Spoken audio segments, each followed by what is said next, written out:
let me ask you this. Are you a dedicated healthcare provider ready to scale your practice, but feeling the weight of practice management? Whether you're nurturing a solo practice or leading a multi-provider team, you're in the right place. Welcome to Thriving Practice. I'm your host and guide, Tracy Cherpesky. If you're a solo provider trailblazer generating $180,000 to $450,000 annually, you're likely yearning for sustainable growth, battling burnout, and seeking support to amplify your impact. Or perhaps you're a multi-provider visionary at the helm of a practice generating from the mid-6 to mid-7 figures annually, facing the complexities of rapid growth, profitability challenges, and balancing clinical excellence with business efficiency. If you're nodding along, you are exactly who we are here to help. At Tracy Cherpesky International, we've crafted a proven approach to help you scale your practice while safeguarding your most valuable resources, your time and energy. We blend business acumen with executive leadership coaching to empower you to become the agile entrepreneurial CEO your practice needs. If you're ready to transform your practice from a daily grind into a thriving, efficient business, visit practicesuccess.co to schedule your complimentary strategy call. Now let's dive into today's episode. You're going to want to grab a pen and paper for this one. We are about to share some game-changing insights that could revolutionize the way you approach your practice. Get ready to take notes on strategies that have helped healthcare providers just like you achieve remarkable growth without sacrificing their well-being. Let's dive in.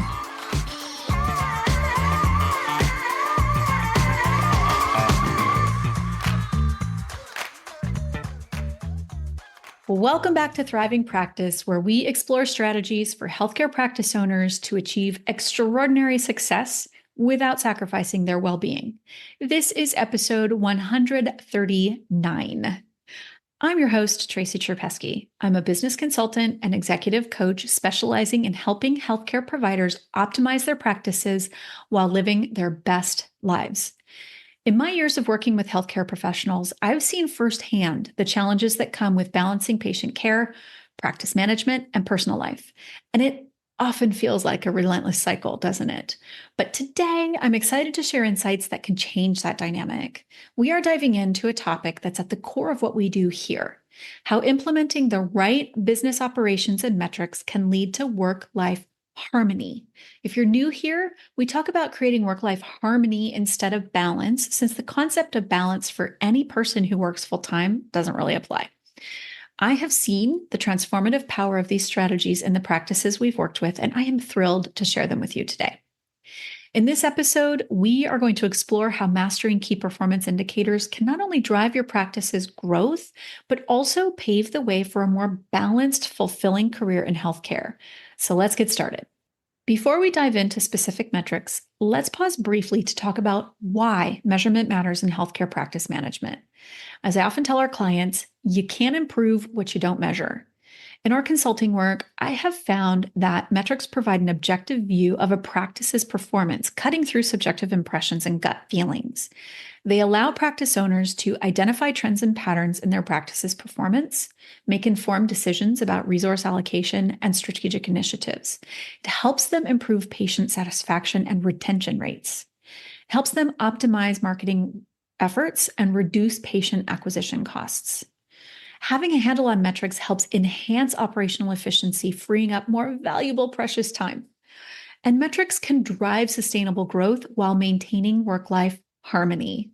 The goal isn't just to grow your practice, but to do it in a way that aligns with your values and supports your well-being. Now, let's look at some specific metrics that I have found particularly effective in helping our clients achieve this balance.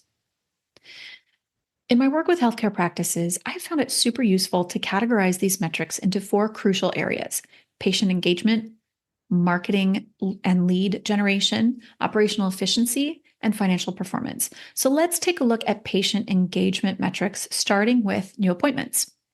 This metric helps evaluate the success of marketing efforts and identify trends in patient acquisition. We have helped our clients use this data to make informed decisions about when to scale back workload or when additional support might be needed. Another metric is patient wait time. Reducing wait times not only improves patient satisfaction, but also increases staff productivity. I recommend implementing efficient scheduling tools to optimize this metric, leading to smoother operations and less stress for the entire team. This is one of those slow down to speed up things that we talk about around here. You slow down to figure out the most efficient patient flow, and then you get to speed up with that scheduling system, preferably automated or mostly, or at least partially automated. Our third and final patient engagement metric is patient satisfaction rates. I like to emphasize the importance of regularly monitoring patient feedback. It allows the practice owner to assess issues proactively, enhancing overall patient experience and reducing the likelihood of stressful situations. When you tackle a challenge or issue as close to the moment as possible, it provides internal team learning opportunities and supports your patients in knowing that you care and want to give them the best experience possible. The next category is marketing and lead generation metrics. So, since we're business operations folks here, we outsource this piece to a marketing professional, and our marketing partners have guided many clients in optimizing their websites for lead generation, which helps them to attract new patients more efficiently and reduce the time and energy spent on their marketing efforts. So, you need to be looking at your website visitor to converted leads rate. The next marketing metric to examine is cost per lead. Understanding this metric helps allocate your marketing budget more effectively. I've seen practices eliminate wasted resources on ineffective strategies by closely monitoring this metric. When we were looking at this with one of our clients, they learned that a good chunk of their marketing budget was basically squandered because their front desk wasn't following through with new leads. When they retrained their front desk, they were able to recover that and ultimately reduce their cost per lead. Just as a side note, follow through is queen. Okay, this is key here. The final area of marketing metrics is social media mentions. We advise our clients to actively manage their online presence. It's a great way to address patient concerns promptly, showcase your expertise, and attract new patients without requiring constant personal involvement. You might be surprised how people are going to look for you on social media before they come to see you. But beware. Likes don't pay bills. So if you personally are managing the practice social media accounts for whatever reason, we're going to need to have a chat about where your time is best spent. Okay. So our third category is operational efficiency metrics. First up is the patient lifetime value. This metric helps focus on building long-term relationships with your patients. I've seen it lead to more stable practices and less pressure to constantly acquire new patients. This will be very specialty dependent, obviously. Second area is first call resolution rate. Improving this metric can significantly reduce administrative workload and enhance patient satisfaction. In our experience, it's key to creating a smoother running practice with fewer day-to-day stressors. Plus, think back to marketing for a moment. When you have happy patients who see your practice giving attention to solving their problem or issue, they are much more likely to refer their friends, family, and colleagues. Your marketing isn't just Google ads and social media posts. Now, this final one is a big one for operational efficiency, staff turnover. I'm sure that you've dealt with this. Low turnover obviously means a more stable work environment and less time spent on hiring and firing. It's also a heck of a lot less expensive to hire, train, and retain a great team than it is to continuously feed the turnover monster. Did you know that you can spend up to 2 times a staff person's annual salary when you have to replace a staff person? So when you figure it out in time, downtime, recruiting, your time, interviews, background checks, training and ramp up time, that expense adds up really quickly. And then multiply that by however many positions you might turn over in a year. So we have helped a lot of practice owners focus on improving this metric to create more time for other aspects of their practice and personal life. Hello, personal life, remember that?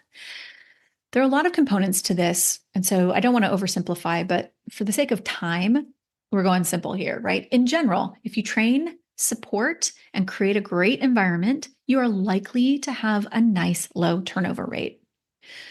Our final metric is financial performance. A lot of our clients shy away from talking about numbers at first until they start to see how having a good handle on their costs and revenues can help them make better business decisions, ultimately helping reduce their stress levels, which I'll talk about shortly. So the first metric is cost per new patient.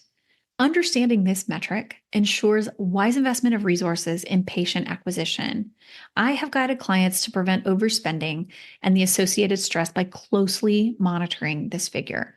We work closely with a strategic finance specialist to make sure we get this right. We really stay in our lane here.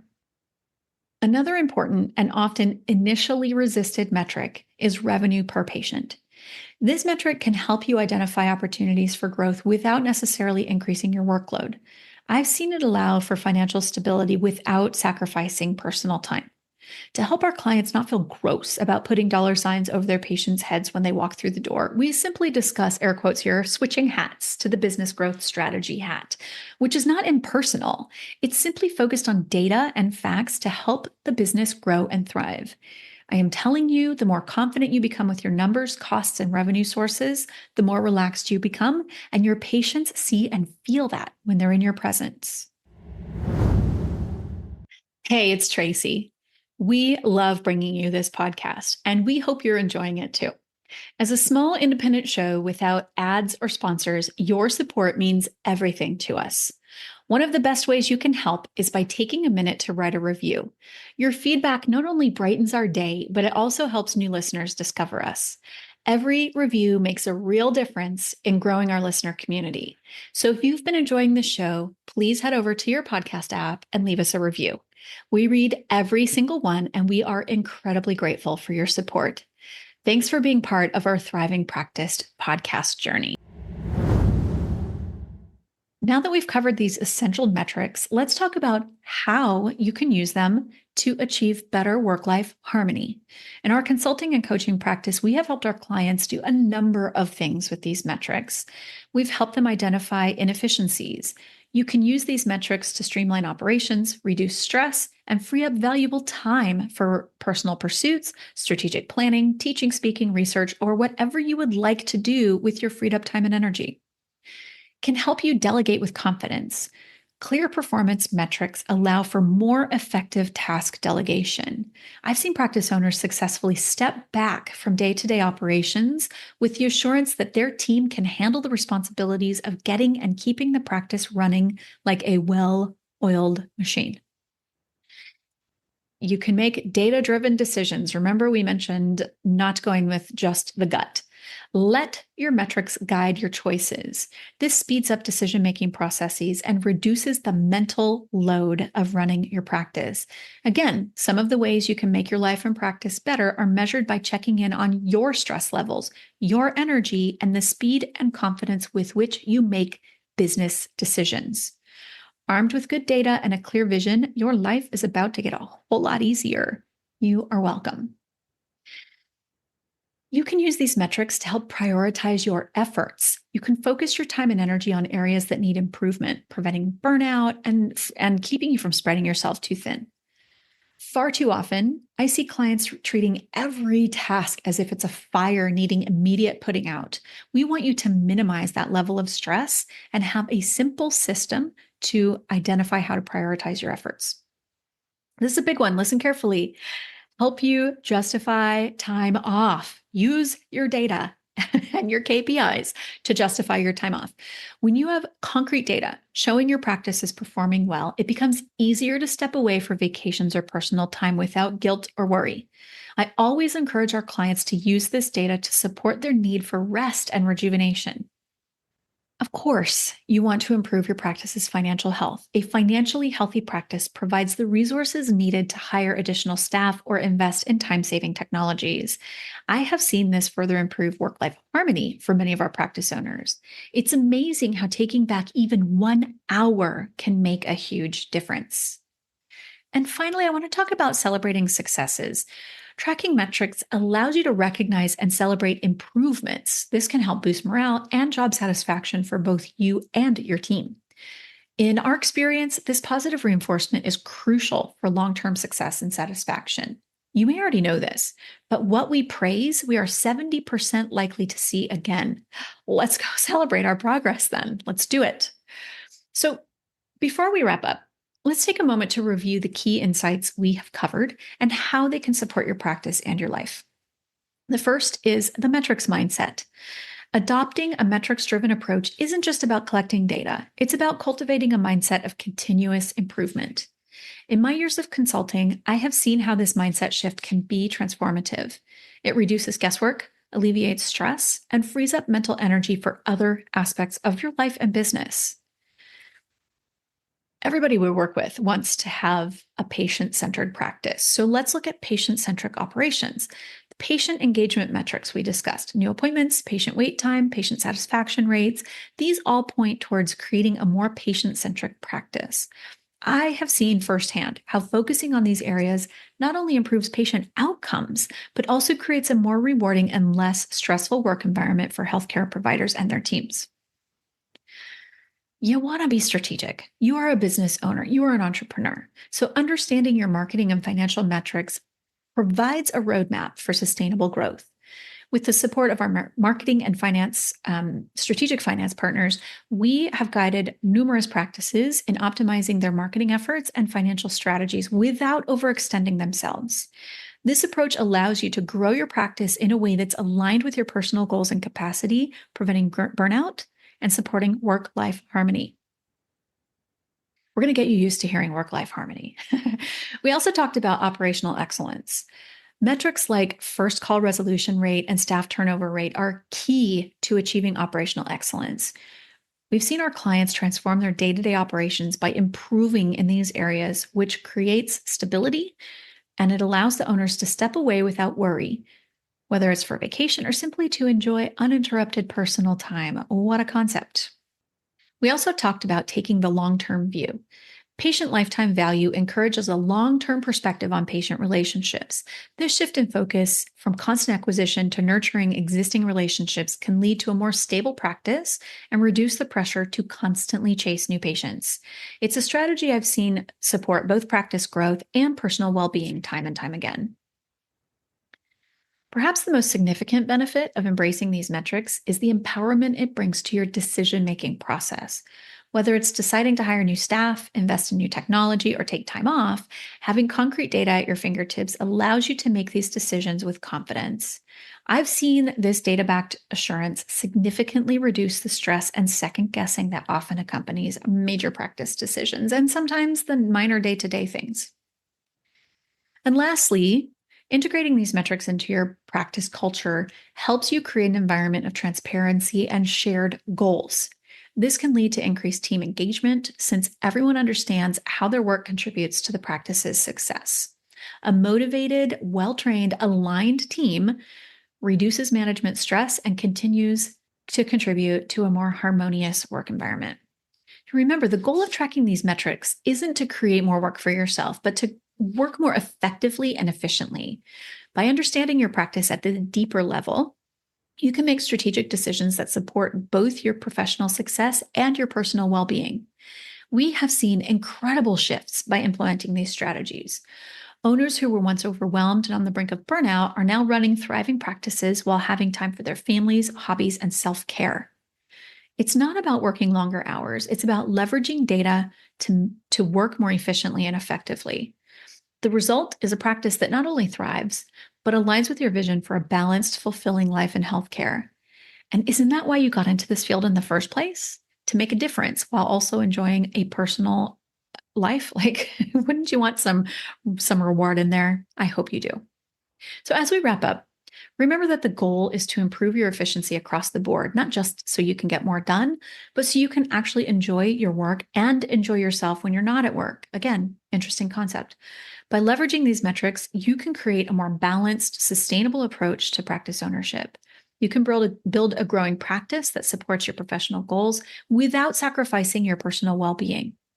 If you're feeling inspired to implement these strategies at your own practice, but you aren't sure where to start, I would love to help. At Tracy Cherpesky International and Thriving Practice Community, we are committed to supporting independent healthcare practice owners in achieving extraordinary success without sacrificing well-being.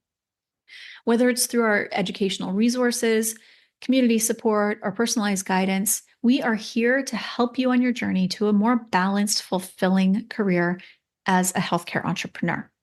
To learn more, visit thrivingpracticecommunity.com to schedule a complimentary strategy session. Let's work together to create the practice and life that you've always envisioned. Thank you for listening, and until next time, cheers to your success and well-being.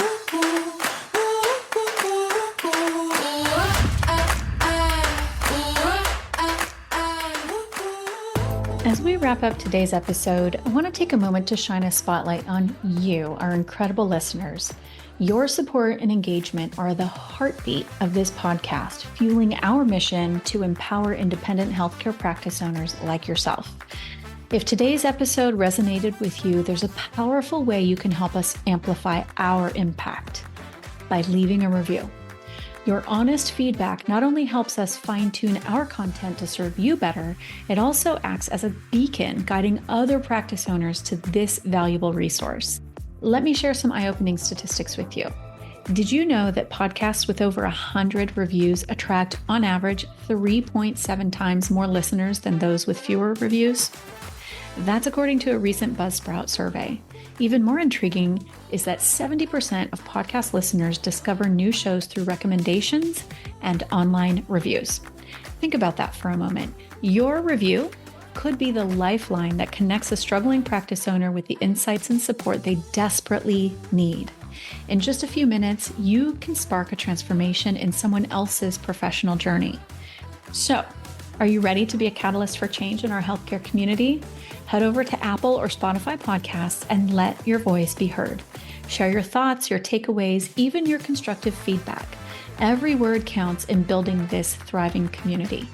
Before you go, remember that the conversation doesn't end here. Visit the link in our show notes to explore more resources, connect with like-minded peers, and even schedule a call with me. We're all in this together, supporting each other to create practices that not only survive, but truly thrive. Thank you again for being an integral part of the Thriving Practice podcast community. Until next time, keep pushing boundaries, keep growing, and above all, keep thriving.